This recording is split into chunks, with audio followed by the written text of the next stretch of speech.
ముఖ్యమైన ఉదాహరణ వచ్చి మన దేవతలు ఎవరిని చెప్తాం అంటే కాలభైరవుడిని చెప్తాం. ఎప్పుడైనా మీరు కాలభైరవుడి దేవాలయానికి వెళ్తే మీరు గమనించారా, కాలభైరవుడి మీద వస్త్రాలు ఉండవు. ఏ దేవుడికైనా వస్త్రం ఉంటుందేమో కానీ కాలభైరవుడికి కాశీలో ఉన్నప్పుడు కానీ, కాశీలో ఉన్న కాలభైరవుడికి కానీ, కొన్ని ప్రాంతాల్లో ఉన్న కాలభైరవుడికి వస్త్రాలు ఉండవు. ఎందుకంటే కాలభైరవుడు దిగంబర స్వరూపుడు.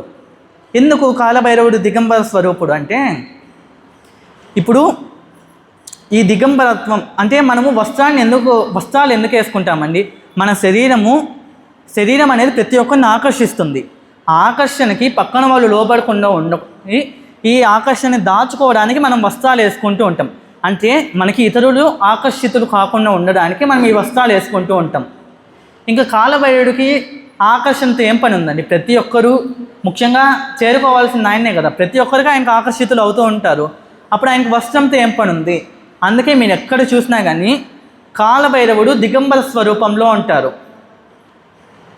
దీనే కాలభైరవాష్టకంలో వర్ణిస్తూ నారదాది యోగి బృంద వందితం దిగంబరం కాశికాపురాదినాథ కాలభైరవం భజే అంటారు. అంటే నారదుడు ఆది యోగి బృందులు, నారదాది యోగి బృందం అంటే నారదుడు అలాగే అటువంటి యోగులందరూ ఒక దిగంబర స్వరూపాన్ని పూజిస్తారు. అంటే యోగులు అంత గొప్పవాళ్ళైనప్పుడు ఆయన ఒక్క దిగంబర స్వరూపాన్ని పూజించేటువంటి అంత గొప్ప చైతన్యవంతుడే ఆ కాలభైరవుడు.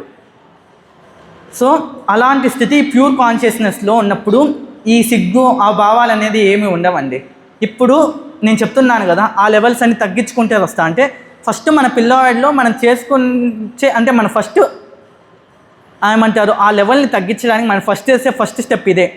ఇప్పుడు ఎప్పుడైనా పిల్లోడు బట్టలు వేసుకోకుండా తిరిగినా కానీ ఏంటి సిగ్గు లేదా బట్టలు వేసుకోకుండా తిరుగుతారు అంటే అలా అంటున్నప్పుడు మనం వాళ్ళ మైండ్లో సిగ్గు అనే దాన్ని వాళ్ళ మైండ్లో ఏమంటారు పెడుతూ ఉన్నాం. అంటే ఇంకా చెప్పాలంటే వాళ్ళ మనసులో ఒక సిగ్గు అనే విత్తనాన్ని మనం అక్కడ నాటుతున్నాం. దానివల్ల ఏమవుతుంది, ఒక సిగ్గు అనేది ఒకటి ఉందని చెప్పి అతను ఆ ఫస్ట్ స్టేట్ ఆఫ్ కాన్షియస్లోకి వెళ్ళిపోతాడు. ఆ ప్యూర్ కాన్షియస్గా వచ్చిన సోల్ నేను 11 లెవెల్స్ చెప్పాను కదా, 11 స్థితులు. ఆ 11 స్థితిలో ఉండే సోల్ ఈ ఒక్కోటో స్థితికి వచ్చేస్తుంది అనమాట. ఎప్పుడైతే ఈ భావాలన్నీ వాటిలో పెట్టుకున్నామో ఇప్పుడు ఒకటో స్థితికి వచ్చేసింది. క్షేమ అనే దాన్ని మనము ఆ బిడ్డలో చూపించేసింది. ఇంకా రెండో స్థితి ఏం చెప్పాను నేను? అపరాధ భావం. అపరాధ భావం అంటే ఇప్పుడు ఎవరైనా తప్పు చేశారంటే తప్పు చేసినప్పుడు మందలిస్తాం. ఈ మందలిచ్చినప్పుడు మనం ఏమంటాము, ఇలాంటి తప్పు చేసావు నీకేం బాధగా అనిపించట్లేదా, నువ్వేమి తప్పు నుంచి అంటే అంటాం కదా, నువ్వేం బాధపడటం లేదా, నువ్వు ఒక అపరాధం చేశావు అన్న దాన్ని ఎప్పుడైతే వాళ్ళు పెడుతూ ఉంటామో అప్పుడు వాళ్ళలో అపరాధ భావం వచ్చేస్తుంది. అంటే నేను చెప్పడం ఏమంటే ఇవన్నీ నేర్చుకోవడానికి ఉండాల్సినవే. అంటే ఖచ్చితంగా మనం ఈ అపరాధ భావం కానీ తక్కువ స్థాయి కాన్షియస్నెస్ అనేది మనకి ఎప్పుడైతే వాళ్ళకి చెప్పిస్తుంటామో అప్పుడు ఈ ఉన్నత స్థితి గురించి మనకు అవగాహన వస్తుంది. ఇప్పుడు ఈ తక్కువ స్థాయిలో ఈ అపరాధ భావం అనేది మనం అలా వాళ్ళలో తీసుకొని వస్తాం. ఎప్పుడైతే ఈ రెండు నాటామో ఈ సిగ్గు అనేదాన్ని అపరాధ భావం అనేదాన్ని రెండు వచ్చామేమంటే అప్పుడు వాళ్ళలోనే ఒక తెలియని నిస్సహాయ స్థితి మనకు తెలియకుండా వాళ్ళు ఏర్పడుతుంది. ప్రతి ఒక్కరికి తెలియకుండా వాళ్ళ మైండ్లో నిస్సహాయ స్థితి అనేది క్రమేపీ ఒక ఏజ్ కొద్దీ అది మారుతూ అంటే ఏజ్ పెరుగుతూ వచ్చే కొద్దీ ఆ నిస్సహాయ స్థితి అనేది వాళ్ళతో ఏర్పడుతూ వస్తుంది. ఎప్పుడైతే వాళ్ళలో నిస్సహాయ స్థితి ఏర్పడుతూ వస్తుందో ఇప్పుడు మనం కూడా ఏదైనా చేయాలనుకుంటాము, చేయలేని నిస్సహాయ స్థితిలో అంటే మనకు వచ్చే ఫస్ట్ భావం ఏంటి? బాధ. అదే నేను చేయాలనుకున్నానే చేయలేకపోతున్నానే అనే దాన్ని ఈ నిస్సహాయ స్థితి నుంచి మనకు బాధ అనేది వస్తుంది. ఇక్కడే దుఃఖం అనే ఈ 4వ లెవెల్ అనేది స్టార్ట్ అవుతుంది. ఈ దుఃఖం అనే భావం కూడా ఇక్కడితోనే ప్రారంభమైపోతుంది. ఇంకా దుఃఖం వచ్చింది, దుఃఖం అనేది ఒక లెవెల్ వరకు ఉంటే పర్లేదు. దుఃఖం అనేది ఒక లెవెల్ని మించి విపరీతమైన దుఃఖంలో ఉన్నారనుకోండి అప్పుడు మనకి భయం స్టార్ట్ అవుతుంది. ఎప్పుడైతే ఏదైనా విషయం గురించి మనం పదే బాధపడుతూ ఉన్నామంటే ఆ విషయం చేస్తే మళ్ళీ మనం బాధపడతామనే భయం మనలో స్టార్ట్ అయిపోతుంది. దీనివల్ల ఏమవుతుంది, మనలో భయం అనే స్థితి కూడా స్టార్ట్ అయిపోతుంది. ఇలాగా మన ప్యూర్ కాన్షియస్నెస్ ఉన్నాయి కదా, ఇవి 5 స్థితుల్లోకి వచ్చేస్తాయి. ఇవన్నీ ఏంటి? నార్మల్ మానవుల స్థితులు. అంటే ఒక మానవుడు ధ్యానానికి రాకముందు ప్రతి ఒక్కరిలో ఉన్న 5 స్థితులు అనేవి కామన్గా 5 స్థితులు ప్రతి ఒక్కరిలో ఉంటాయి. ఇప్పుడు ఈ 5 స్థితుల్లో ఉన్నాము. ఈ 5 స్థితుల్ని దాటి బయటకు రావాలి. అలాంటప్పుడు ఏం చేయాలి? ఈ 5 స్థితులను దాటాలంటే మనకు జ్ఞానం కావాలి. ఈ జ్ఞానం అనేది ఎలా వస్తుంది? జ్ఞానం అనేది మనకి పుస్తకాలు చదవడం ద్వారా వస్తుంది. అలాగే ఇట్లా సజ్జన సాంగత్యంలో మన గురువు గారు చెప్తారు కదా, అనుభవమే జ్ఞానము అనేసి. ఇలాగ సజ్జన సాంగత్యంలో కానీ ఇలాంటి స్థాయిలో జ్ఞానం వస్తూ ఉంటుంది. ఇప్పుడు జ్ఞానం వచ్చినప్పుడు ఈ ఒక్కొక్క స్థితి అనేది మన నుంచి విలబడుతూ వస్తుంది, అంటే రిమూవ్ అయిపోతూ వస్తుంది. అది ఎలా అంటే, ఇప్పుడు సిగ్గు అనే దానికి ఎగ్జాంపుల్ చెప్తాను. అంటే కంప్లీట్గా కాకుండా కొన్ని విషయాలు కొంతమంది మాట్లాడాలంటే, అంటే కొంతమంది ఉంటారు కొత్త వారితో మాట్లాడాలంటే వాళ్ళకి విపరీతమైన సిగ్గు, అంటే కొత్త వాళ్ళు వచ్చినా కానీ మాట్లాడలేరు, సిగ్గుపడుతూ ఉంటారు. ఇన్ఫ్యాక్ట్ నేను కూడా చిన్నప్పుడు నాకు కొంచెం సిగ్గు ఎక్కువ ఉండేది, అంటే కొత్త వారితో మాట్లాడాలన్నా కానీ ఆ సిగ్గు అనేది చాలా ఎక్కువ ఉంది. కానీ ఎప్పుడైతే దీన్ని దాటాలంటే మనం ఏం చేయాలి, ఆ సిగ్గుని విడిచిపెట్టాలంటే అందరితో కలుస్తూ ఉండాలి. అలాగా ఈ సిగ్గు అనే లెవెల్ని తీసిపెట్టాలంటే మనం ఇలాంటి సజ్జన సాంగత్యాల్లో కానీ ఇలాంటి గ్రూప్ సెక్షన్స్లో కానీ వస్తూ ఉంటే మనం అందరితో కలుస్తూ ఉంటాం. అందరితో కలుస్తున్నప్పుడు మన మనసులో ఈ అవసరం లేని సిగ్గు ఉంటుంది కదా, అంటే వీళ్ళతో మాట్లాడాలి సిగ్గేస్తుంది, వీళ్ళతో మాట్లాడాలా వద్దా అనేది సిగ్గు ఉంటుంది కదా, అది పోతుంది. ఇప్పుడు మన సజ్జన సాంగత్యం ద్వారా ఈ ఫస్ట్ స్టేజ్ ఆఫ్ దాన్ని కంప్లీట్గా తగ్గించేసాం, సిగ్గుపోయింది. ఇంకా అపరాధ భావం. కొంతమందిలో ఎలా ఉంటుందంటే వాళ్ళు ఏదో ఒక తప్పు చేసి ఉంటారు, ఆ తప్పుకి అపరాధ భావంలో వాళ్ళు కొన్ని సంవత్సరాల పాటు దాన్ని హోల్డ్ చేస్తూ వస్తుంటారు. అంటే ఫర్ సపోజ్ ఎవరైనా ఏదైనా తప్పు, సపోజ్ ఒక యాక్సిడెంట్ చేశారనుకోండి, ఎగ్జాంపుల్ యాక్సిడెంట్ తీసుకుంటాం. ఒక మనిషి పోతూ ఉంటారు, తను ఎవరైనా గుద్ది యాక్సిడెంట్ చేసేసారనుకో, కొంతమందిలో ఏమంటే ఆ యాక్సిడెంట్ చేసిన జ్ఞాపకాలు అనేది వాళ్ళ మనసులో అలాగే ఏమంటే నాటుకుపోయి ఉంటుంది, అపరాధ భావం అవన్నీ ఉంటుంది. ఇప్పుడు ఈ అపరాధ భావం అనేది పోవాలంటే మనకి ఏం చేయాలంటే, దాని నుంచి మనం ఏదైనా నేర్చుకున్నప్పుడే ఈ అపరాధ భావం అనేది తొలగిపోతుంది. అంటే పశ్చాత్తాపం పడుతూ ఉండే కొద్దీ కొన్ని రోజుల్లో అపరాధ భావం అనేది ఆటోమేటిక్గా తొలగిపోతూ వస్తుంది. దీన్ని మనం ఆధ్యాత్మికంగా అపరాధ భావాన్ని ఎలా తొలగించుకోవాలంటే, ఇప్పుడు మనకి మెడిటేషన్స్లో కొంతమంది గైడెడ్ మెడిటేషన్స్లో చెప్తూ ఉంటారు కదా, మీరు ఈ తక్కువ స్థాయి ఆలోచనలు కానీ మీరు ఏదైనా తప్పు చేసింటే అపరాధ భావం ఏదైనా ఉంటే దాన్ని వదిలేస్తూ వాళ్ళకి క్షమాపణ చెప్తూ ఆ అపరాధ భావాన్ని వదిలేస్తూ వచ్చేయండి అని కొంతమంది గైడెడ్ మెడిటేషన్స్తో చెప్తూ ఉంటారు కదండి. దానివల్ల ఏమైందంటే, ఇప్పుడు మనం మెడిటేషన్ చేస్తూ ఒక్కసారి క్షమాపణ చెప్పేసామనుకోండి, మెల్లగా మనలో నుంచి అపరాధ భావం అనేది తొలగిపోతూ వస్తుంది. ఎప్పుడైతే అపరాధ భావం అనేది తొలగిపోతూ వస్తుందో మన మనసు ప్రశాంతంగా ఉంటుంది. ఈ అపరాధ భావం తొలగిపోయింది. ఈ అపరాధ భావం తొలగిపోయిన వెంటనే ఆటోమేటిక్గా మీలోని నిస్సహాయత అనేది కంప్లీట్గా తొలగిపోతూ ఉంటుంది. ఇలా అంటే ఈ అపరాధ భావము నిస్సహాయత అనేది ఒకటికొకటి కలిసి ఉంటాయి. ఇప్పుడు అపరాధ భావంలో ఉన్నప్పుడు అదే నేను అలా తప్పు చేశానే అనే అపరాధ భావంలో ఉన్నప్పుడు నేను తప్పు చేశాను కదా, దాన్ని సరిదిద్దుకోలేకపోతున్నాను అనే నిస్సహాయత కూడా ఈ అపరాధ భావంతోనే కలిసి ఉంటుంది. ఈ నిస్సహాయత పోవాలంటే ఇప్పుడు అపరాధ భావాన్ని మనం వదిలేసాము. ఎప్పుడైతే మనం మెడిటేషన్లో కూర్చొని ఆ సోల్స్కి మనం చేసిన తప్పులకి అపరాధానికి ఎప్పుడైతే సారీ చెప్పేసామో ఇక్కడ మనం ఒక స్టెప్ ముందరికేసాం. అంటే ఏదైనా చెయ్యగాలి అని ఒక స్టెప్ ముందుకేసి ఆ అపరాధ భావాన్ని తీసేసాం. ఇది తీసేసిన వెంటనే మనలోనే నిస్సహాయత అనే నెగటివ్ క్వాలిటీ కూడా తగ్గిపోతూ వస్తుందండి. ఎప్పుడైతే నిస్సహాయత తగ్గిపోతుందో ఇప్పుడు మీకు దీనివల్ల ఇన్ని సంవత్సరాలు అరే నేను తప్పు చేశాను, నేను ఆ రోజు అలా చేయకపోతే బాగుండు, ఇలాంటి భావాలన్నీ పోయినప్పుడు మీలో ఫస్ట్ వచ్చే మార్పు ఏంటి, మీలో దుఃఖం పోతుంది. ప్రతి ఒక్కరిలో ఈ అపరాధ భావం ఈ నిస్సహాయత పోయిన వెంటనే వాళ్ళు దుఃఖాన్ని పోయి వాళ్ళ ఆనందకరమైన జీవితానికి ప్రారంభిస్తారు. ఎప్పుడైతే ఆనందం ఉంటుందో, ఆనందం ఉన్న చోట భయం ఉండదండి. ఈ భయము ఆనందం ఏంటంటే, ఇప్పుడు ఎనర్జీస్ ఉంటాయి కదా, శక్తి తరంగాలు అంటారు. శక్తి తరంగాలు ఒక్కో తరంగానికి ఒక్కో శక్తి ఉంటుంది. వాటిలో కంపేర్ చేసుకుంటే ఉన్నత శక్తి తరంగాలు అంటే టాప్ శక్తి తరంగాలు ఉంటే వాటిలో ఏమంటే ఆనందం, ప్రేమ, కరుణ, ఈ మూడు అన్నిటికంటే అత్యున్నతమైన శక్తి తరంగాలు ఉంటాయి. ఇది మోస్ట్ పవర్ఫుల్ ఎమోషన్స్. ఎప్పుడైతే మనం ఈ ఎమోషన్స్తో మనం వస్తూ ఉంటామో మనము మన శక్తివంతులుగా మారుతూ వస్తుంటాం. ఎప్పుడైతే ఈ భయం ఉంటుందో మనకి ఆనందం కానీ ఇవన్నీ పొందలేము. ఎందుకంటే ఇది దానికి కంప్లీట్ ఆపోజిట్. ఇప్పుడు చెప్పాలంటే ఇప్పుడు ఆనందం అనేది 100% ఎనర్జీ అనుకోండి, ఈ భయం ఇవన్నీ మైనస్లో ఉంటాయి. ఎప్పటికైనా మనకు మైనస్ ఒక సైడు, ఇటు సైడ్ ప్లస్ ఉంది, ఇటు సైడ్ మైనస్ ఉంది. అప్పుడు ఏమవుతుంది, దీనికంటే డామినేట్ చేసి ఇదంతా తగ్గిపోతూ వస్తుంది కదా. అప్పుడు దీన్ని తీసేస్తూ వచ్చామంటే ఏమవుతుంది, ఇటు సైడ్ ఉండేది పెరుగుతూ వస్తుంది కదా. సో ఎప్పుడైతే ఈ భయం అనేది పోతూ వస్తుందో, ఈ భయం దుఃఖం వదిలిన వెంటనే మనలో నుంచి భయం పోతూ వస్తుందండి. ఎప్పుడైతే ఈ భయం పోతూ వచ్చిందో అప్పుడు మనలో ఆనందంగా వస్తూ ఉంటుంది. ఆనందం, సంతోషం అనేది రావడం స్టార్ట్ అవుతాయి. ఎప్పుడైతే ఈ ఆనందం, సంతోషం వస్తూ ఉంటుందో ఇప్పుడు మన మనసుకి ఒకదాని పట్ల సంతోషం కలిగింది. ఉదాహరణకి మీకు ఏదైనా నచ్చిన పండు ఉంటుంది. సపోజ్ ఇది మామిడిపండు సీజన్ కాబట్టి మామిడిపండుని ఎగ్జాంపుల్గా తీసుకుంటాము. ప్రతి ఒక్కరికి మామిడిపండు అంటే నచ్చుతుంది. అంటే మామిడిపండు తిన్నప్పుడు మీరు సంతోషిస్తారు. ఇప్పుడు మీ మనసుకి ఆ సంతోషం అనే భావాన్ని మనసు ఫీల్ అయింది.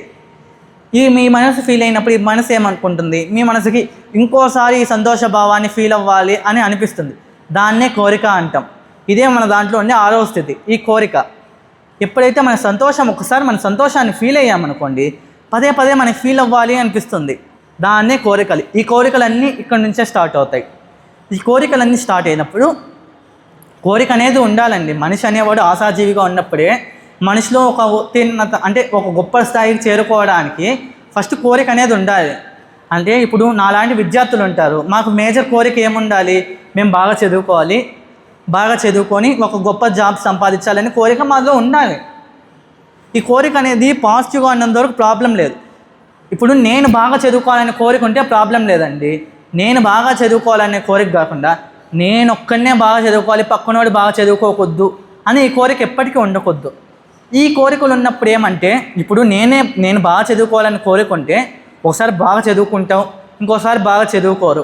బాగా చదువుకున్నప్పుడు ఆనందం, బాగా చదువుకోకపోయినా దుఃఖం వస్తుంది. ఎప్పుడైతే ఈ రాంగ్ కోరికలు ఉన్నప్పుడు ఈ దుఃఖం ఎక్కువ వస్తున్నాయనుకో మనం మళ్ళీ కింద స్థాయిలోకి వెళ్ళిపోతూ ఉంటాం. అందుకే మనకున్నే కోరికలు అనేది ఎలా ఉండాలి, నీ కోరిక వల్ల నువ్వు నొప్పించుకోకు, పక్కన ఎవడిని నొప్పించుకో. నీకు సంతోషంగా ఉండాలి. నీ సంతోషం ఎలా ఉండాలి, పక్కన వాడికి నొప్పించగలుగుండే సంతోషం ఉండాలి. అదే ఒక పద్యంలో చెప్పాలి కదా, నొప్పించక తానొప్పక తప్పించుకు తిరుగువాడు ధన్యుడు సుమతి అనేసి.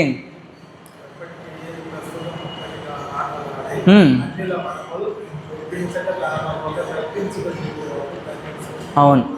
అంటే ఇప్పుడు పక్కన వాళ్ళని నొప్పించుకోవద్దు, మనము నొచ్చుకోవద్దు. అలాంటి కోరికలు పెట్టుకొని ఎప్పుడైతే మన పక్కన వాళ్ళని నొప్పించుకున్న మనల్ని నొచ్చుకోకుండా ఉంటామో అప్పుడే మనలోని ఎదుగుదల అనేది స్టార్ట్ అవుతుంది. ఇప్పుడు నేను చెప్పాను కదండి, ఈ కోరికల్లో నేను చెప్పినట్టు ఈ మంచి కోరికలు ఉన్నాయనుకోండి, మనం ఒక సైడ్ వెళ్తాం, ఆనందము, సంతోషము, అక్కడ నుంచి మనం డైరెక్ట్గా వెళ్ళిపోతాం ఉన్నత స్థితులకి. అదే అట్లా కాకుండా ఇంకో మార్గం ఉంటుంది. ఇంకో మార్గంలో ఏమంటే నేను చెప్పాను కదా, నేనే బాగుపడాలి, పక్కనోడి నాశనం అయిపోవాలి. పక్కనోడి నాశనం అయిపోవాలన్నప్పుడే మీకు వాడి పక్కన ద్వేషభావం కలుగుతుంది. ద్వేషము, కోపము ఈ భావాలన్నీ కలుగుతాయి. ఈ ద్వేషము, కోపము ఈ భావాలన్నీ కలిగినప్పుడు ఇది ఆధ్యాత్మికతలో ఉన్నత స్థితే. కానీ ఈ ఉన్నత స్థితి అనేది ఎలా ఉండాలంటే కోపం అనేది 2 విధాలుగా ఉంటుంది. ఒకటి మంచి చేసే కోపము, ఒకటి అంటే కష్టాన్ని, చెడుని తెప్పించే కోపం. ఇప్పుడు మంచి చేసే కోపం అంటే ఎవరైనా తప్పు చేశారు, ఇప్పుడు ఒక పిల్లవాడు ఉన్నాడు, తప్పు చేశాడు అనుకోండి, వాళ్ళ తల్లిదండ్రులు కోపం వస్తుంది. ఆ కోపం ఏంటి, వాడి పట్ల ప్రేమతో వాడు తప్పుడు మార్గంలో వెళ్ళకొద్దు అన్న దాన్ని వాడు సరి చేయాలన్న వచ్చే కోపం. ఈ కోపం రావచ్చు, ఎందుకంటే ఈ కోపం అనేది రాకుండా ఉన్ననుకోండి వాడిని కరెక్ట్ చేయలేము. అలాంటప్పుడు ఈ కోపం రావచ్చు. కోపంగా ఉన్నంత వరకు ప్రాబ్లం లేదు. ఎప్పుడైతే ఆ కోపం పెరిగి ద్వేషంగా మారిపోతుందో, ఇది 2వ భావం. కోపం ద్వేషంగా మారకూడదు. ఎప్పుడైతే కోపం ద్వేషంగా మారిపోతూ వస్తుందో అప్పుడు ఈ ఆనందం ఏమైతుందో మనం పొందలేం. మనలో ఎప్పుడైతే ఈ ద్వేషభావం నిండిపోయిందో మన పక్కనోడు సంతోషంగా ఉంటే ఒప్పుకోలేం, వాడికి ఏదైనా అయిపోవాలి అనేసి ఇలా ఉంటుంది. ఈ స్థితులు అంటే నేను చెప్పాను కదా 2 స్థితులు. ఈ కోపం అనేది ఉన్నత చైతన్యమే. ఈ 2 స్థితుల్లో పోకుండా అంటే ఈ 2 స్థితుల్లో మంచి స్థితికి పోవాలంటే మనకి జ్ఞానం ఉండాలి అండి. ఈ జ్ఞానం అనేది పుస్తకాల చదవడం ద్వారా, అనుభవం ద్వారా మనకి గొప్ప జ్ఞానం వస్తుంది. ఈ జ్ఞాపకం వల్ల ఏమవుతుంది, మన చెడు మార్గంలో పోవడం కాస్త మంచి మార్గంలో పోతాం. మంచి మార్గంలో పోయినాము, సరే కోపాన్ని జయించాం, మంచి మార్గంలో పోయినాం. మంచి కోపం అంటే మంచి సందర్భాల్లో మన కోపం వల్ల పక్కన వాళ్ళకి మేలు కలిగే కోపం మాత్రమే వస్తూ ఉంటుంది.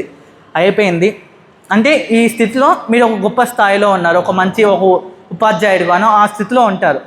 ఇప్పుడు ఇక్కడ ఇంకో స్థితికి వెళ్ళాలి. ఇంకో స్థితిలో ఏమంటారు, ప్రైడ్ అని చెప్పాను కదండి, గర్వంలో కూడా 2 రకాలు ఉంటాయి. గర్వం ఏంటంటే ఇప్పుడు మన పెద్దలు చెప్తుంటారు, నాకు ఏదైనా పని చేసినప్పుడు నువ్వు ఈ పని చేసినందుకు నాకు చాలా గర్వంగా ఉంది, నువ్వు ఈ పని చేయడం వల్ల నాకు గర్వకారణంగా ఉంది అంటారు. ఇదేంటంటే ఇప్పుడు ఒక ఉపాధ్యాయుడు ఉంటాడు, తనకు ఒక శిష్యుడు ఉంటాడు. ఇప్పుడు ఏదైతే ఆ ఉపాధ్యాయుడు చెప్పిన విద్యను అభ్యసించి ఈ శిష్యుడు ఒక గొప్ప స్థాయికి చేరుకున్నాడు అనుకో, ఉపాధ్యాయుల్లో ఒక గర్వమైన భావం వస్తుంది. అబ్బా, నేను చెప్పిన దాన్ని విని నా శిష్యుడు ప్రయోజకుడయ్యాడే, నేను ఒక మంచి పని చేశానే అన్న ఆ గర్వం ఉంటుంది. అది ఉంటుంది, ప్రతి ఒక్కరికి ఉండాలి, ఆ గర్వం అనేది ఉంటుంది.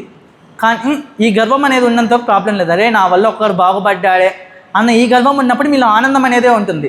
నా శిష్యుడు నా వల్ల బాగుపడ్డాడు, లేకపోతే నేను చెప్పిన దానివల్ల పక్కన వాళ్ళు బాగుపడ్డారు, ఇలాంటి ఉన్నంత వరకు ఉంటుంది.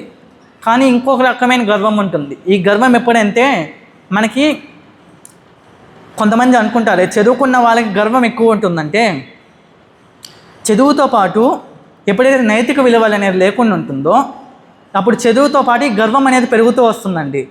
చదువుతో పాటు నైతిక విలువలు రెండూ ఉండాలి. ఈ నైతిక విలువలు, సామాజిక విలువలు ఈ ప్రతీదీ ఉంటూ దాంతోపాటు చదువు ఉంటే ఇప్పుడు గొప్ప విలువలు సాధించి మనం గొప్పవాడు అవుతాం. దీనికి ఎగ్జాంపుల్ ఏమంటే, ఒసామా బిన్ లాడెన్ అందరికీ తెలిసింటారు కదా, అతను ఒక పెద్ద టెర్రరిస్ట్. సరే, ఆయన అంత పెద్ద టెర్రరిస్ట్ అయ్యాడు. ఆయన ఎడ్యుకేషన్ క్వాలిఫికేషన్ చూస్తే ఆయన హైలీ ఎడ్యుకేటెడ్.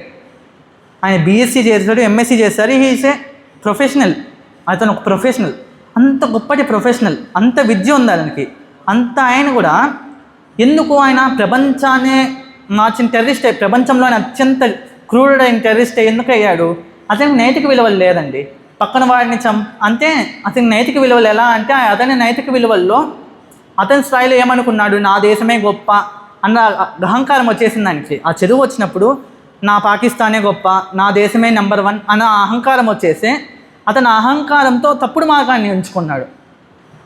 ఇప్పుడు అదే దాంట్లో చదువుకొని గొప్ప స్థితిలోకి వెళ్ళిన వాళ్ళు ఉంటారు. ఇప్పుడు అబ్దుల్ కలాం గారు కూడా ఉన్నారు. అదే మతం, అంటే ఒక మతాన్ని కించపరచాలని కాదు, అదే మతంలో ఉన్నారు. అబ్దుల్ కలాము ఇస్లాం మతస్థుడే, ఒసామా బిన్ లాడెన్ ఇస్లాం మతస్థుడే. కానీ అబ్దుల్ కలాం చూడండి, తను నేర్చుకున్న చదువుని తను ఒక సన్మార్గంలో పోయి ఇప్పుడు మన దేశంలో అత్యంత గొప్ప శాస్త్రవేత్తలు ఎవరంటే ప్రతి ఒక్క పిల్లవాడికి ఫస్ట్ వచ్చే పేరు అబ్దుల్ కలాం. ఎందుకంటే అబ్దుల్ కలాం గారు మన దేశం కోసం అన్ని సేవలు చేశారు. తను పెళ్లి చేసుకోకుండా తన జీవితాన్ని మన దేశానికి అంకితం చేశారు. ఇప్పుడు సింపుల్గా చెప్పాలంటే, పోయిన సంవత్సరం మన పాకిస్తాన్తో యుద్ధం జరిగింది. పాకిస్తాన్తో యుద్ధం జరిగినప్పుడు ప్రతి ఒక్క ఇండియన్ ప్రశాంతంగా ఉన్నాడు అంటే, పాకిస్తాన్ వాడు మన మీద దాడి చేయడానికి ఆలోచించాడంటే అది అబ్దుల్ కలాం గారి వల్ల అండి. ఆ రోజు అబ్దుల్ కలాం గారు ఏదైతే తను ముందడిగేసి ఆ న్యూక్లియర్ మిసైల్ని కలిమెట్టారో అది కనుక లేకపోయింటే, ఆ రోజు అబ్దుల్ కలాం గారు, వాజ్పేయి గారు వీళ్ళందరూ కలిసి కనిపెట్టిన దానివల్లే కదండి ఈరోజు మనం ఇంత గొప్ప, అంటే మన దేశం ఇంత ప్రశాంతంగా ఉంది.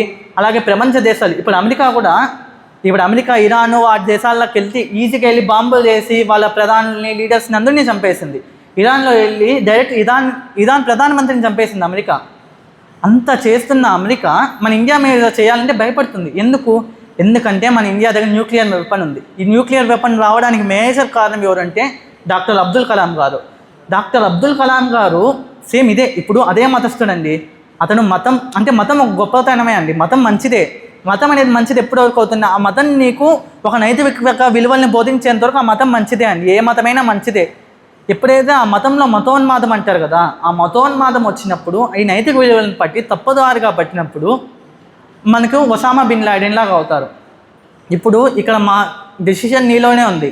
చదువుకొని నైతిక విలువలతో కూడా అబ్దుల్ కలాం లాంటి గొప్ప దేశభక్తుడు అవుతారా, ఒక గొప్ప శాస్త్రవేత్త అవుతావా, లేకపోతే ఒసామా బిన్ లాడెన్ కొంత వేల మంది ప్రాణాలు తీసిన క్రూరమైన టెర్రరిస్ట్ అవుతారా అనే దాన్ని మన పట్లే ఉందండి. సో ఇక్కడ ఈ అహంకారం అనే దాని వల్ల ఇట్లా వచ్చింది. అబ్దుల్ కలాం గారికి అహంకారం ఉందని చెప్తే ఎవ్వరు ఒప్పుకోరండి. ఇంకా చెప్పాలంటే మన దేశంలో హేటర్స్, అంటే అతన్ని ద్వేషించే వాళ్ళంటూ ఉండరు. మీరు అబ్దుల్ కలాం ద్వేషించే వాళ్ళని ఒక్కరు చూపించండి, మన దేశంలో దొరకరు. ఎందుకు? అతనికి అహంకారం లేదు. అహంకారం లేకున్నా అతను ఒక ఉన్నత స్థితిలో ఉన్న ఒక ప్యూర్ సోల్ అండి అబ్దుల్ కలాం గారు. అంతటి గొప్ప మాస్టర్ మన దేశంలో పుట్టినందుకు మనం ఎంతో గర్వించాలి. సో ఇప్పుడు నేను చెప్పాను కదండి, ఈ అహంకారాన్ని మనం ఇలా కంట్రోల్ చేసుకోవాలి. ఎప్పుడైతే అహంకారం మన చేతుల్లోనే ఉంటుంది, అహంకారంలో మన నైతిక విలువలను సాధించి మనం గొప్పవాళ్ళు అవుతామా లేకపోతే చెడ్డవాళ్ళు అవుతామా అనేది మన దగ్గరే ఉంటుంది. దీన్ని కూడా మన జ్ఞానమే ఇంపార్టెంట్ అండి. ఎందుకంటే ఈ అహంకారం రాకుండా అంటే ప్రతి ఒక్క విద్యార్థికి ఆధ్యాత్మిక జ్ఞానం అనేది ఎంతో ఇంపార్టెంట్ అండి. ఇప్పుడు ప్రతి ఒక్కరికి తెలిసి ఉంటుంది, యాపిల్ కంపెనీ తెలుసు కదండి. యాపిల్ CEO యాపిల్ని కనిపెట్టిన వ్యక్తి స్టీవ్ జాబ్స్. ఆ స్టీవ్ జాబ్స్ అనే అతను ఒక ధ్యాని అని ఎంతమందికి తెలుసు మీలో? స్టీవ్ జాబ్స్ అనే అతను తన 17 సంవత్సరాల వయసులో కాలేజ్ని వదిలేసి తను హిమాలయాలకు వచ్చేసాడు. అంటే అది చాలా గొప్పవాడు. అతను కాలేజ్లో చదువుకోకుండా అతను ఏదో సాధించాలని చెప్పి అతను అక్కడ వదిలేసి హిమాలయాలకు వచ్చేసాడు. హిమాలయాలకు వచ్చేసి హిమాలయాల్లో నీమ్ కరోలి బాబా అనేసి ఒక బాబా ఉంటాడండి. అతని దగ్గరికి వెళ్ళి స్టీవ్ జాబ్స్ అనే అతని దగ్గర శిష్యుడిగా చేరాడు. సో అక్కడ శిష్యుడిగా చేరినప్పుడు అంత గొప్ప, అంటే స్టీవ్ జాబ్స్ చాలా తెలివైనవాడు. ఆ తెలివికి నీమ్ కరోలి బాబా యొక్క శక్తి తోడైన తర్వాతే యాపిల్ కంపెనీ అనేది స్థాపించాడు స్టీవ్ జాబ్స్. అని ఇంకో విషయం, మీరు ఎప్పుడైనా యాపిల్ లోగో చూసింటే యాపిల్ లోగోలో యాపిల్ సగమే ఉంటుంది, కొరికేసినట్టు ఉంటుంది. ఇది ఎందుకు ఉంటుంది అని ఎప్పుడైనా ఆలోచించారా? ఎందుకంటే ఆ నీమ్ కరోలి బాబా అని చెప్పాను కదండి, అతని దగ్గరికి వెళ్ళినప్పుడు నీమ్ కరోలి బాబా ఈ స్టీవ్ జాబ్స్ అనే అతనికి కొంచెం కొరికిన యాపిల్ని ఇస్తాడు. ఆ కొంచెం కొరికిన యాపిల్నే ఇతని కంపెనీ లోగోగా పెట్టుకున్నాడు. ఆ రోజు ఇతను ఏదైనా అంటే అతని దగ్గర విద్యను అభ్యసించడానికి పోయినప్పుడు అతను ఇచ్చాడు ఆ యాపిల్ని. సగం కొరికిన యాపిల్ని స్టీవ్ జాబ్స్ చేతిలో పెట్టినప్పుడు అట్లా వచ్చిందండి ఇప్పుడు ఈ యాపిల్ కంపెనీ. స్టీవ్ జాబ్స్ అనే కాదు, ఇప్పుడు ఫేస్బుక్ ఉంది కదా, ఆ ఫేస్బుక్ ఫౌండర్ మెటా CEO కూడా ఫేస్బుక్ని అతను 20 ఏళ్ళ వయసులో ఫేస్బుక్ని కనిపెట్టాడు. ఇప్పుడు చూస్తే సామాజిక మాధ్యమాల్లో ఫేస్బుక్ అనేది నెంబర్ 1 సామాజిక మాధ్యమం. ఇంత గొప్ప మాధ్యమాన్ని అతను 20 సంవత్సరాల్లోనే కనిపెట్టాడు. ఏంటంటే అతను సేమ్ ఇదే ఈ నీమ్ కరో, అంటే ఇతను కనిపెట్టినప్పుడు ఆ బాబా గారు లేరు. ఈ నీమ్ కరోలి బాబా ఆశ్రమానికి వచ్చి మన రిషికేశ్ పుణ్యస్థలం ఉంది కదండి, ఆ రిషికేశ్ పుణ్యస్థలానికి వచ్చి అతను అక్కడ కొన్ని రోజులు ఆధ్యాత్మిక విద్యను అభ్యసించినప్పుడు అతనికి ఒక ఆలోచన వచ్చింది. ఈ భారతదేశంలో ఇంతమంది ఉన్నారే, ఇంతమంది ఒక్కొక్కరితో ఒకరు ఎలాగ వాళ్ళ సమాచారాన్ని షేర్ చేసుకోవాలి అన్న ఆలోచనతో పుట్టిన కంపెనీ ఈరోజు ఫేస్బుక్. సో వాళ్ళు ఎంతో గొప్ప జ్ఞానులు అయి ఉండొచ్చు. వాళ్ళకి అంత గొప్ప జ్ఞానాలకి ఆధ్యాత్మిక తోడైనప్పుడు, వాళ్ళకి నైతిక విలువలు తోడైనప్పుడు ఎంత పెద్ద కంపెనీలు స్థాపించారు చూడండి. అంత గొప్ప CEOలే వాళ్ళే ధ్యానం చేసినప్పుడు కొంతమంది అంటారు ఇంత చిన్న ఏజ్లో పిల్లలకు ధ్యానం ఎందుకు అనేసి. ఆ రోజు వాళ్ళు నాకెందుకులే అని రాకపోయింది, ఈరోజు ఒక యాపిల్ వచ్చిందేదా. సింపాక్ట్ చెప్పాలంటే ఇప్పుడు మన స్మార్ట్ ఫోన్లు వాడుతున్నాం కదా, దాన్ని కనిపెట్టిందే యాపిల్ కంపెనీ. ఇప్పుడు ఆ స్మార్ట్ ఫోన్లో లేకపోతే టెక్నాలజీ ఎట్లా ఉంటుందో చూడండి. అందుకే ఎప్పుడైతే పిల్లలకి చదువుతో కొద్దీ అహంకారం వస్తున్నప్పుడు ఆ అహంకారాన్ని అణిచివేయాలన్నప్పుడు వాళ్ళు ఖచ్చితంగా ఆధ్యాత్మిక జ్ఞానం అనేది ప్రతి ఒక్క విద్యార్థికి ఖచ్చితంగా ఉండాలి. అందుకే కదండి మన ప్రధానమంత్రి గారు నేషనల్ ఎడ్యుకేషన్ పాలసీలో ధ్యానం అనే దాన్ని కూడా ప్రతి ఒక్క చదువులో భాగం చేయాలని చెప్తున్నాడు. ఎందుకు? ఎప్పుడైతే చదువుతో పాటు ఈ ధ్యానము ఆధ్యాత్మికత అనేది వస్తుందో ఆ విద్యార్థులు ఉన్నత స్థానాలకి చేరుకుంటారు. వాళ్ళలో ఈ నెగటివ్ ఫీలింగ్స్ అన్నీ లేకుండా ఉన్నత స్థానాల్లోకి వస్తారు. ఇది అహంకారం అండి. ఇప్పుడు నేను చెప్పాను కదా, ఈ స్థితిలో అహంకారము, కోపము ఇవన్నీ దాటిన తర్వాత మనకు వచ్చే స్థితి ధైర్యం. ఎప్పుడైతే వీటన్నిటిని జయించామంటే నేను ఇవన్నీ సాధించాను, ఇంకా ఏదైనా సాధించగలుగుతాను అన్న ధైర్యం వచ్చిందంటే అప్పుడు మీరు ఉన్నత ఆత్మగా ఎదగడానికి మొదటి అడుగు వేసిన. అంటే ఇక్కడ నుంచి వచ్చినవన్నీ ప్రాపంచిక జీవితానికి సంబంధించినవి ఇప్పటివరకు చెప్పినవన్నీ. దీన్ని దాటి ఇది ఏదైతే వస్తుందో ఈ ధైర్యం. ఎప్పుడైతే మీలో ధైర్యం వచ్చి పట్టుదల వచ్చి ఏదైనా సాధించాలి అన్న ధైర్యం వచ్చిందనుకోండి, ఇంతకుముందు నేను చెప్పాను కదా ధైర్య సాహసే లక్ష్మి అని, అలాగా ఈ ధైర్యంతో మీరు ప్రతి ఒక్కటి సాధించగలుగుతారు. మీరు ప్రతి ఒక్కటి తెలుసుకోగలుగుతారు, ప్రతి ఒక్కటి విశ్లేషించి సాధించగలుగుతారు. ఇవి నేను చెప్పాను కదా ధైర్యం వచ్చిన తర్వాత విశ్లేషిస్తారు అని. ఈ విశ్లేషణ మీలో ఎప్పుడైతే వచ్చినా ఉందో అప్పుడే మీలో ఈ సమానత్వ భావం వచ్చి ఉంటుంది, ఈ న్యూట్రాలిటీ అనేది వస్తుంది. ఎప్పుడు కానీ ఈ న్యూట్రాలిటీ అనేది చాలా ఇంపార్టెంట్ అండి. ప్రతి ఒక్క విషయంలో న్యూట్రల్గా ఉండాలి. ఇప్పుడు మన భారతదేశం విశ్వగురువుగా అవుతుందంటే ఎందుకంటే ఇప్పుడు ప్రపంచ దేశాల్లో అన్నీ ఉంటాయి. ఇప్పుడు చైనా ఉందనుకో, చైనా ఒక పక్షం, అమెరికా అంటే అమెరికా ఒక పక్షం, రష్యా అంటే రష్యా ఒక పక్షం. అమెరికాకి రష్యా అంటే పడదు, రష్యాకి అమెరికా అంటే పడదు.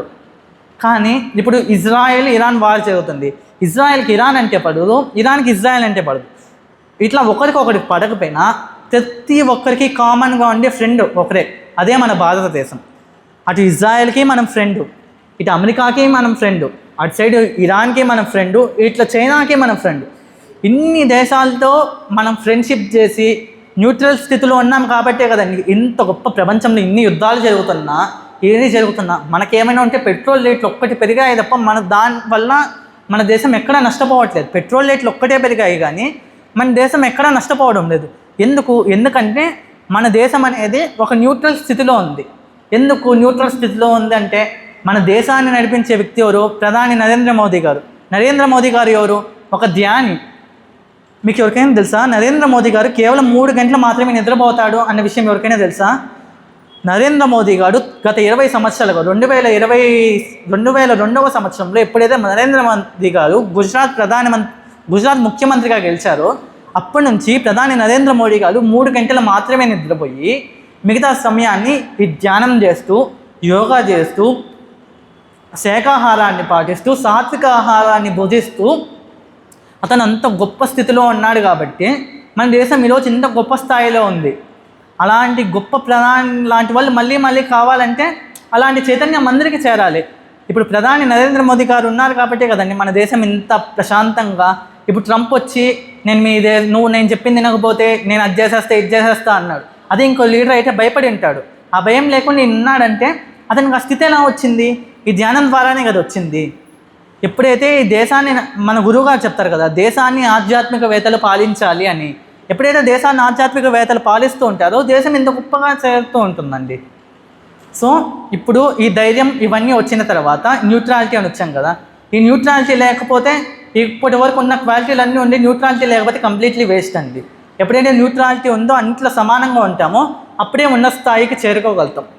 ఇప్పుడు మనం అన్నిట్లో న్యూట్రల్గా ఉన్నాము. ఇప్పుడు ఇండియానే తీసుకుంటాం. ఇండియా అన్ని దేశాలతో న్యూట్రల్గా ఉంది. దానివల్ల ఏమవుతుంది? ఏది జరిగినా ఇండియా దాన్ని స్వీకరిస్తుంది. ఇదే చైతన్యంలో అత్యున్నత స్థితి. ప్రతి దాన్ని స్వీకరించే తత్వం. ఏది జరిగినా మన మంచికే అని ప్రతిదీ స్వీకరిస్తూ పోయామనుకోండి, అప్పుడు నీకు బాధలు ఉండవు, దుఃఖాలు ఉండవు, కష్టాలు ఉండవు. ఏదైనా ప్రతి ఒక్కటి మన మంచికే.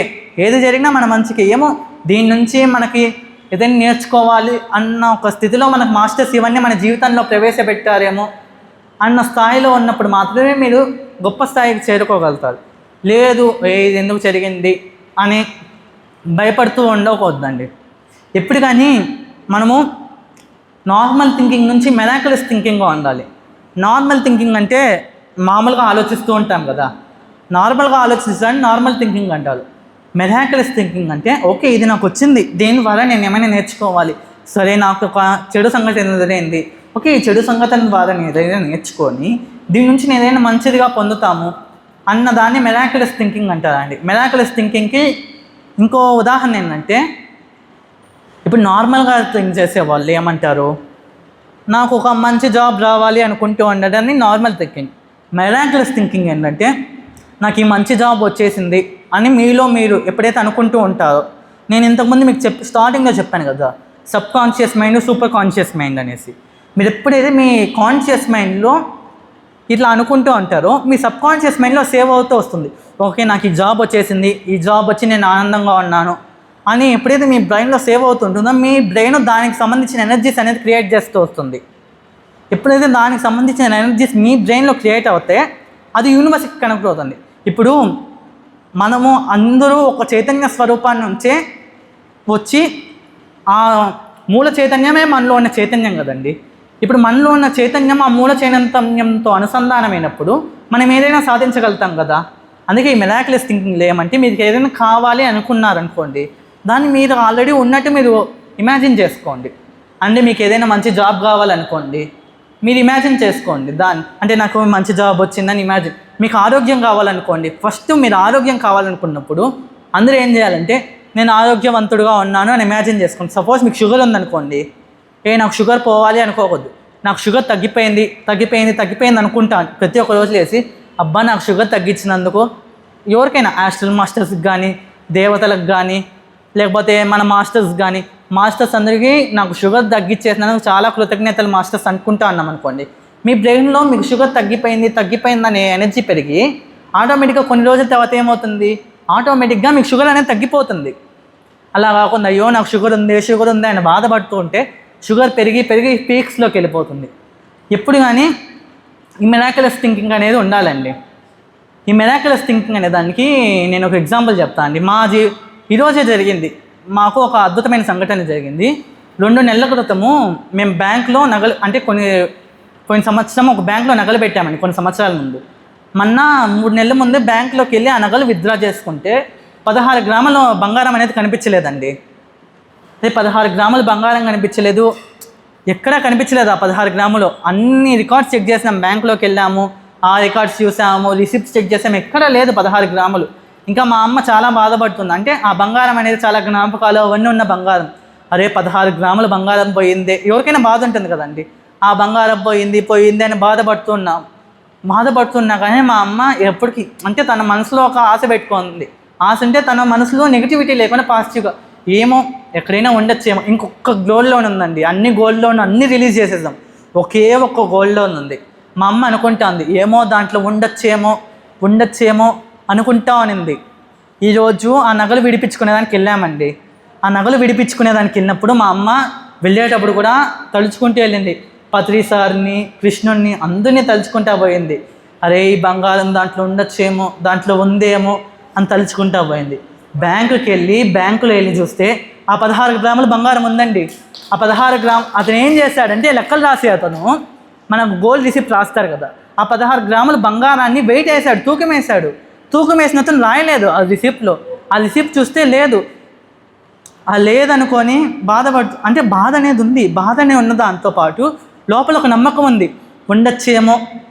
మాస్టర్స్ మనం అందరికీ నిస్వార్థంగా సేవ చేస్తూ ఉన్నాం. నిస్వార్థ సేవ అంటే మా ఇంట్లో మేము పిల్లల్ని పెంచుతూ ఉన్నామండి.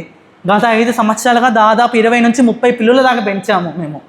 ఇలాగా మా అమ్మ అనుకుంటూ ఉంటుంది, దేవుడా నేను నిస్వార్థ సేవ చేశాను, నేను ఇన్ని చేశాను, అందరికి సహాయం చేస్తున్నాను, నాకు పోదు అని నిష్కామ కర్మతో ఉండి మా అమ్మ అంటే అందరికి సహాయం చేస్తూ ఉంటుంది. అందరికి సహాయం చేస్తూ అలాగ అందరికి మంచి చేస్తున్నప్పుడు ఇప్పుడు దేవుడు ఏం చేశాడు, ఆ బంగారం పోకుండా మమ్మల్ని మాకు ఆ బంగారం పోకుండా చేశాడండి.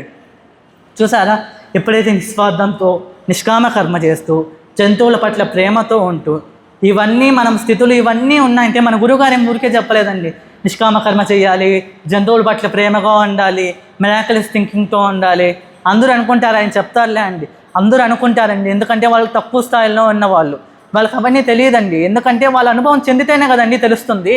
ఇప్పుడు మామిడిపండు తీయగా ఉందంటే ఆ తిన్నవాడికే తెలుస్తుంది, కానీ పక్కనోడు వచ్చి మామిడిపండు తీయగా ఉందంటే తీయగా ఉందో పుల్లగా ఉందో ఏముందో మనకేం తెలుస్తుంది అంటారు. ఎలా అయితే ఇప్పుడు నిష్కామ కర్మ చేసి మనము నిష్కామ కర్మతో ఎరుకతో మనం ఎప్పుడైతే యాక్సెప్ట్ చేస్తూ మా అమ్మ ప్రతిసారి అనుకుంటుందండి, ఏమో ఆ భగవంతుడు దీని ద్వారా నాకు నేర్పించాలనుకున్నాడేమో, ఈ బంగారం పైన దాని వల్ల నాకు దేన్నైనా నేర్పించాలి అనుకుంటున్నాడేమో అన్న స్థితిలో ఉన్నది కాబట్టి ఈరోజు ఆ బంగారం నాకు వచ్చిందండి. అందుకే పత్రి సార్ అంటారు, ఎప్పుడు మనం తలుచుకుంటే మన పిరమిడ్ మాస్టర్స్ మనం ఎంతో గొప్పవాళ్ళు, మనం తలుచుకుంటే అవ్వందంటూ ఏది ఉండదు అనే దానికి ఇది గొప్ప ఉదాహరణ కదండి. నార్మల్ వాళ్ళంటే ఏం చేసింటారు, బాధపడుతూ దుఃఖం పెంచుకొని హెల్త్ స్పాయిల్ చేసుకొని ఎన్నో బాగా కష్టాలు పడి ఉంటారు. మన పిరమిడ్ మాస్టర్స్ కాబట్టి బాధ అనేది ప్రతి ఒక్కరికి ఉంటుందండి. బాధ లేదే మనిషి అవ్వడు. మనిషి అన్న ప్రతి ఒక్కరికి బాధ అనేది ఉంటుంది. కానీ మన పిరమిడ్ మాస్టర్స్ అయినప్పటికీ మనం ఆ బాధల్లో ఆ చేతనాత్మక స్థితుల్లో మనము లీస్ట్ స్థితుల్లో ఉండకొద్దండి. మనం ధ్యానం చేసాం, జ్ఞానం సంపాదించాం, పుస్తకాలు చదివాము, సజ్జన సాంగత్యం చేశాము. ఇన్ని స్థితుల్లో ఉన్నప్పుడు మనం ఆ బాధలు అనేది ఉండాలండి. అంటే కష్టం లేనే మనిషి ఉండడండి. కష్టం అనేది మన జీవితంలో ఉన్నత స్థితికి చేరుకోవడానికి కష్టం అనేది ఉండాలండి. ఒక పుస్తకంలో అంటారండి, మనుషులు కష్టాన్ని కొని తెచ్చుకుంటారు, ఎందుకంటే ఆ కష్టం ద్వారా వాళ్ళకి ఫలితాలు వస్తాయి.